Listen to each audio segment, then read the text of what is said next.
تو یہ 10 ایسی چیزیں ہیں جو کل میں نے آپ کو بتائی تھی کہ تجوید کا علم سیکھنے سے پہلے ان کا جاننا بہت ضروری ہے، جس کے اندر میں نے کل آپ کو بتایا تھا کہ اس علم کا نام کیا ہے، اس کی تعریف کیا ہے، اس کا موضوع کیا ہے، اس کی غرض و غایت کیا ہے، اس کا فائدہ کیا ہے، اس کے ارکان کتنے ہیں، اس کی فضیلت کیا ہے، واضع و ترتیب یہ علم کب شروع ہوا، اور اس کے بعد حکم کیا ہے۔ اب یہاں پر میں نے 9 چیزیں لکھی ہوئی ہیں، جیسا کہ میں نے آپ کو کل 10 چیزیں بتائی تھیں، لیکن ایک چیز جو ہماری رہ گئی ہے وہ ہے تجوید کا ثبوت۔ فقہ سے بھی دیں، حدیث سے بھی دیں، قرآن سے بھی دیں، اور یہ انشاءاللہ ہم ایک چیز جو رہ گئی ہے تجوید کا ثبوت، وہ انشاءاللہ ہم کل پڑھیں گے۔ تو چلیے آج کا پھر سبق شروع کرتے ہیں۔ جیسا کہ میں نے آپ کو کل بتایا تھا کہ اس علم کا نام کیا ہے، تو سوال نمبر 1 ہمارا کیا ہے، اس علم کا نام کیا ہے؟ اس علم کا نام علم التجوید ہے۔ ٹھیک ہے، تجوید کا مطلب میں نے آپ کو پہلے بھی بتایا تھا، اور انشاءاللہ ہم آگے پڑھ لیں گے کہ تجوید کا مطلب ہوتا ہے کسی چیز کو اچھا کرنا، عمدہ کرنا، ٹھیک ہے، اچھا کرنا، سنوارنا۔ اب اس کے بعد نمبر 2 پر ہے اس علم کی تعریف کیا ہے۔ اس علم کی اب تعریف کیا ہے؟ هو علم يبحث عن مخارج الحروف وصفاتها، یعنی وہ علم جس میں حرفوں کے مخارج اور ان کی صفات کی بحث کی جاتی ہے۔ اس کی تعریف کیا ہے کہ یہ وہ علم ہے جس کے اندر مخارج اور صفات کی اور ان حرفوں کی جن سے قرآن مجید بنا ہوا ہے ان کی بحث کی جاتی ہے۔ آپ ایک عالم کو دیکھیں تو وہ حدیثوں کے اندر بحث کرتا ہے، اسی طرح قرآن پڑھنے والا الفاظوں کے اندر، حرفوں کے اندر، مخارج کے اندر بحث کرتا ہے۔ تو یہ جو علم ہے یہ وہ علم ہے جس میں حرفوں کے مخارج اور ان کی صفات کی بحث کی جاتی ہے، یہ اس علم کی تعریف ہے۔ اس کے بعد کیا ہے، اس کا موضوع کیا ہے، یعنی ایک چیز آپ بیان کر رہے ہیں یا ایک چیز آپ ہمیں پڑھا رہے ہیں، اس کا موضوع کیا ہوتا ہے۔ جیسے کوئی عالم تقریر کرنے والا ہوتا ہے تو وہ یہ بتاتا ہے کہ بھائی آج میں نے اخلاق کے اوپر بیان کرنا ہے، یہ ہمارا موضوع ہے، ٹھیک ہے۔ تو سب کو پتہ ہے کہ جو بات بھی ہوگی وہ اخلاق کے اوپر ہی ہوگی، ٹھیک ہے۔ اب ہمارا موضوع کیا ہے؟ وہ ہے قرآنی الفاظ و حروف۔ ہمارا موضوع کیا ہے؟ قرآن کے الفاظ ہوں گے اور ان کے حروف ہوں گے، ٹھیک ہے۔ تلفظ کی درستگی اور ادا کی عمدگی، تلفظ کی بھی ہم درستگی کریں گے اور اس کی ادا کی عمدگی کے تجوید کے اندر انہی کے اوصاف بیان کیے جاتے ہیں، قرآنی الفاظ، حروف کی، قرآنی الفاظ اور حروف اور تلفظ کی درستگی اور اس کی ادا کی عمدگی کے، ٹھیک ہے۔ یہ ان کے اوصاف بیان کیے جاتے ہیں موضوع کے اندر، ٹھیک ہے۔ اب اس علم کی غرض کیا ہے، غایت کیا ہے، یعنی یہ کیوں رائج کیا گیا، ٹھیک ہے۔ تو یہ اس لیے تھا، اس کی غرض کیا ہے، یہ ہے کہ یعنی زبان کو قرآن مجید کی غلط ادائیگی سے بچانا۔ ہمارا مطلب کیا ہے، ہماری غرض کیا ہے کہ ہم یعنی قرآن مجید کو ہم کیا کریں، اچھا پڑھیں، غلطی سے بچائیں، ٹھیک ہے۔ زبان کو قرآن مجید کی غلط ادائیگی سے بچانا اور قرآن کو نازل شدہ طریقہ کے موافق ادا کرنا، یعنی تلاوت کا عمدہ بنانا، ٹھیک ہے۔ اس کی غرض و غایت کیا ہے؟ قرآن مجید کو اچھا پڑھنا، اپنی آواز کو عمدہ کرنا اور تلاوت قرآن کے اندر ایک حسن پیدا کرنا، یہ ہماری غرض ہوگی، یہ ہماری غرض و غایت ہے، ٹھیک ہے، تجوید کے اندر۔ اس کے بعد جو ہے نمبر 5 پر، اب ہم اس کی غرض و غایت بھی جان چکے ہیں، موضوع جان چکے ہیں، تعریف جان چکے ہیں، اس علم کا نام جان چکے ہیں، تو اب ہمیں اس کا فائدہ کیا ہوگا، ٹھیک ہے۔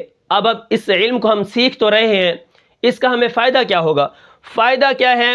ہمیں یہ ہوگا کہ حصول رضا الہی، یعنی اللہ تعالی ہم سے راضی ہوگا، کیونکہ یہ حکم اللہ تعالی نے ہمیں دیا ہے کہ ورتل القرآن ترتیلا، قرآن کو ٹھہر ٹھہر کے پڑھو اور آرام آرام سے، ٹھیک ہے، یعنی ٹھہر ٹھہر کے پڑھو۔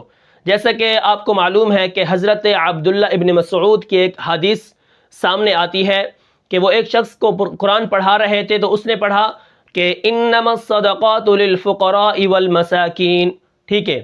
جب وہ انہوں نے پڑھا نا کہ انما الصدقات للفقراء والمساکین، تو انہوں نے فرمایا کہ آپ نے یہ کس سے پڑھا ہے، آپ کو یہ کس نے پڑھایا؟ انہوں نے کہا میں نے تو ایسے ہی سیکھا ہے، میں سے۔ وہ حضرت عبداللہ ابن مسعود فرمانے لگے کہ میں نے آپ صلی اللہ علیہ وسلم سے قرآن اس طرح نہیں سیکھا، آپ صلی اللہ علیہ وسلم کس طرح پڑھتے تھے؟ انما الصدقات للفقراء والمساکین، یعنی للفقراء، ایک مد کو جب انہوں نے چھوڑا تو پھر حضرت ابن مسعود نے ان کو کیا کی؟ نصیحت کی کہ آپ ایسا نہ کریں. ہم نے آپ صلی اللہ علیہ وسلم سے سنا ہے کہ وہ یہاں پر کیا کرتے تھے؟ اذا جاء انما الصدقات للفقراء، یہاں پر وہ مد کیا کرتے تھے. صلی اللہ علیہ وسلم جب بسم اللہ پڑھتے تھے تو 3 جگہ پہ لمبا کر کے پڑھتے تھے، جیسے بسم اللہ الرحمن الرحیم، بسم اللہ الرحمن الرحیم. آپ صلی اللہ علیہ وسلم کی بسم اللہ کس طرح تھی؟ تسمیہ کس طرح تھا؟ وہ کیا کرتے تھے؟ 3 جگہ پہ مد کر کے پڑھتے تھے بسم اللہ کے اندر. ایک بسم اللہ الرحمن الرحیم، ایک اللہ کے اوپر، میم کے کھڑے زبر پر، اور آخر میں جو ہا کی میم حیم، اس کے اوپر مد کیا کرتے تھے. ٹھیک ہے، تو یہ آپ صلی اللہ علیہ وسلم کا تسمیہ تھا. جب آپ بسم اللہ پڑھتے تھے تو یہاں پر 3 جگہ پہ مد کیا کرتے تھے، یعنی اتنی آرام سے پڑھتے تھے. ٹھیک ہے، یہ ہمارا کیا ہے فائدہ؟ کیا ہے؟ حصول رضا الہی، یعنی اللہ تعالی ہم سے راضی ہو جائے. کیونکہ اللہ تعالیٰ نے ہی ہمیں حکم دیا ہے کہ آپ قرآن مجید کو اچھا کر کے پڑھو، عمدہ کر کے پڑھو، اور کیا کرو؟ سنوار کے پڑھو. ورتل القرآن ترتیلا. اللہ تعالیٰ جب قیامت والے دن حافظ قرآن کو فرمائیں گے کہ تم کیا کرو؟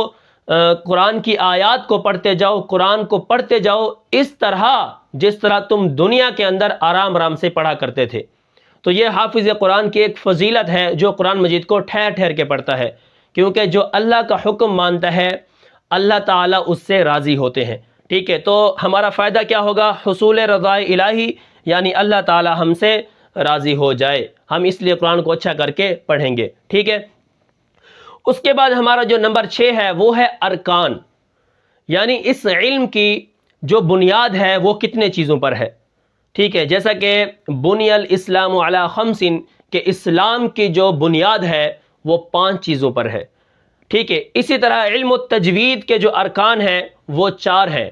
علم التجوید کے جو ارکان ہیں وہ کتنے ہیں؟ 4 ہیں. یعنی علم تجوید کا جو وجوب ہے، جو ایک جسم ہے، عمارت کھڑی ہے، وہ ان 4 چیزوں کے اوپر کھڑی ہے. نمبر 1 مخارج، یہ مین چیز ہے.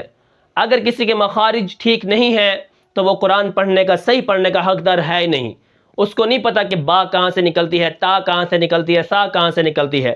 تو یہ بنیاد کھڑی ہے علم التجوید کی 4 چیزوں پر، اور جو وہ ارکان یہ ہے: نمبر 1 مخارج، نمبر 2 صفات. ٹھیک ہے، نمبر 2 کیا ہے؟ صفات. اب نمبر 3 کیا ہے؟ ترکیبی احکام. مثلا اس کے اندر غنہ آ جاتا ہے، اسی طرح اخفاء آ جاتا ہے، اور مد وغیرہ آ جاتی ہے. یہ ترکیبی احکام ہے، اس کے اوپر بھی علم التجوید کا جو بنیاد ہے وہ کھڑی ہے. اس کے بعد نمبر 4 کیا ہے؟ زبان سے ریاضت، محنت اور مشقت کرنا. یہ بھی ایک کیا ہے؟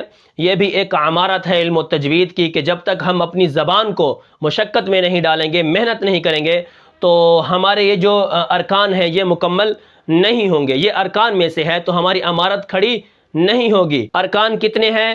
ان علم التجوید کی بنیاد 4 چیزوں پہ کھڑی ہے: مخارج، صفات، ترکیبی احکام، مثلا غنہ، اخفاء وغیرہ، مد وغیرہ. ٹھیک ہے، اس کے بعد ہے زبان سے ریاضت کرنا، محنت کرنا، مشقت کرنا. ٹھیک ہے، یہ ارکان ہیں علم التجوید کے. اب اس کی فضیلت کیا ہے؟ تھوڑی سی آپ فضیلت بھی بیان کریں نا، کہ ہمیں پتہ چلے، ہمارا شوق بڑھے کہ اس کی فضیلت کیا ہے. تو نمبر 7 پر ہے یہ فضیلت: یہ فن اشرف و افضل علوم میں سے ہے. یہ فن کیا ہے؟ اشرف اور افضل علوم میں سے ہے. کیونکہ کیا ہے؟ اس کا تعلق کلام اللہ کے ساتھ ہے. حضرت عمر رضی اللہ عنہ فرمایا کرتے تھے کہ اللہ تعالی نے بہت ساری قوموں کو قرآن کی وجہ سے عزت دی ہے، ان کو بلند کیا ہے. اور پھر فرماتے تھے کہ اور بہت سارے ایسے لوگوں کو قرآن کی وجہ سے پستی کی ہے. ٹھیک ہے، ان کو نیچے کیا ہے. یہ قرآن اللہ تعالیٰ جسے چاہے عزت دیتا ہے اور جسے چاہے ذلت دیتا ہے. تو یہاں پر کیا ہے؟ یہ فن اشرف اور افضل علوم میں سے ہے، اس لیے کہ اس کا تعلق کلام اللہ سے ہے، جو کہ ہے اشرف الکلام ہے، یعنی اللہ تعالیٰ کا کلام ہے. وہ کلام جس کے اندر اللہ تعالیٰ فرماتے ہیں فَبِأَيِّ آلَاءِ رَبِّكُمَا تُكَذِّبَانِ، ارے لوگو تم کون کون سی نعمت کو جھٹلاؤ گے. آپ صلی اللہ علیہ وسلم نے ایک بار صحابہ کرام رضی اللہ تعالی عنہ مجمعین کو سورۃ الرحمن سنائی تو صحابہ چپ کر کے سن رہے تھے، ادب احترام کے ساتھ سن رہے تھے. تو آپ صلی اللہ علیہ وسلم نے فرمایا اس سے تو جو اچھا جواب وہ جن دے رہے تھے جن کو میں نے کیا کیا، سورۃ الرحمن سنائی تو وہ جب آتا نا فَبِأَيِّ آلَاءِ رَبِّكُمَا تُكَذِّبَانِ کہ تم اپنے رب کی کون کون سی نعمتوں کو جھٹلاؤ گے، تو وہ جن کہتے تھے کہ اے اللہ ہم تیری کسی نعمت کو نہیں جھٹلاتے. ٹھیک ہے، یہ میں کیا کہہ رہا ہوں، یہ فضیلت ہے کہ اس کا جو تعلق ہے وہ کلام اللہ کے ساتھ ہے، اور جو کلام اللہ ہے وہ اللہ تعالیٰ کا کلام ہے. ٹھیک ہے، اسی قرآن کی وجہ سے لوگوں کو عزت ملی ہے، اور اسی قرآن کی وجہ سے لوگ پستی کی طرف آئے ہیں. ٹھیک ہے، اب یہ کیا ہے، یہ فضیلت ہے کہ اللہ تعالیٰ ایک حافظ قرآن کو فضیلت کیا دے گا کہ اس کو کہے گا کہ تو کیا کر، قرآن مجید کی آیات کو پڑھتا جا اور جنت کے درجات کے اوپر چڑھتا جا. اور آپ دیکھیں کہ ایک ایسے آدمی کو اللہ تعالیٰ ایسے آدمی کو نکالیں گے جہنم سے جس نے کبھی نیکی نہیں کی ہوگی. اس کو اللہ تعالیٰ کیا کرے گا، 10 ملک، جیسے ایک بادشاہ ہوتا ہے اس کی ملکیت ہوتی ہے، ایسے 10 بادشاہوں کی ملکیت دے گا ایسے بندے کو جس نے کبھی نیکی نہیں کی ہوگی. وہ یہی کہے گا کہ میں نے کیا کیا تھا، بس میں تجارت کرتا تھا تو آپ کے لوگوں کے ساتھ میں کیا کرتا، نرمی کرتا تھا. تو اللہ تعالیٰ فرمائے گا جا، میں نے تجھے جیسے 10 ملک تھے نا، بادشاہ تھے، اس کو اتنی مطلب کہ وہ اللہ تعالیٰ اس کو جنت میں جگہ دے گا. اور آپ دیکھو ایک ایسے شخص کو، لیکن حافظ قرآن کا مقام دیکھو، اللہ تعالیٰ اس سے فرمائے گا کہ تم ایک ایک درجے کے اوپر چڑھتے جاؤ، اور 6666 آیات ہیں قرآن مجید کی، تو حافظ قرآن کو یہ درجہ ملے گا.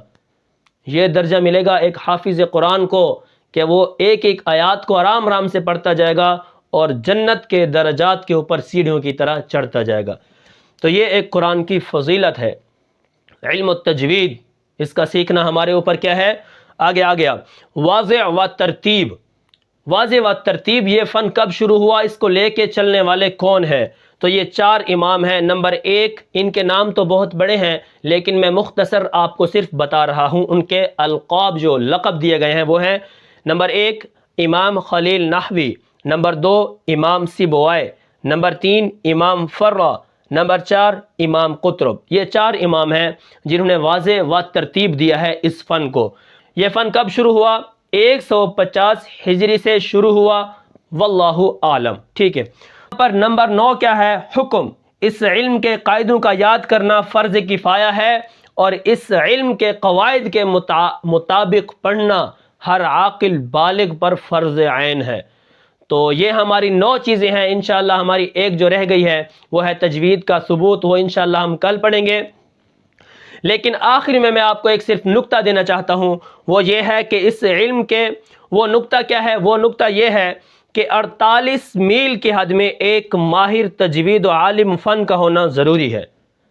48 میل کے اندر ایک تجوید کے علم کا، فن کا کسی ماہر استاد کا ہونا ضروری ہے، ورنہ کیا ہے، ورنہ سب کے سب گنہگار ہوں گے. اس حد تک بندہ، اس حد تک انسان کو یہ علم سیکھنا چاہیے کہ اس کو قرآن پڑھتے وقت حرف کے اندر کوئی تبدیلی، معنی کے اندر کوئی تبدیلی نہ آئے. اس طرح ہمیں قرآن کو اچھا پڑھنا چاہیے. یہ سب کے لیے کیا ہے، فرض عین ہے، ہر عاقل بالغ کے لیے. اس علم کا سیکھنا فرض کفایہ، اس کے اوپر عمل کرنا ہر عاقل بالغ پر فرض عین ہے. تو یہ آج کا ہمارا سبق ہے، اور میں امید کرتا ہوں کہ آپ کو یہ سبق سمجھ آیا ہوگا. پھر ملتے ہیں انشاءاللہ کل اگلے سبق میں تجوید کا ثبوت لے کر. تب تک کے لیے مجھے اجازت دیجیے. اللہ حافظ.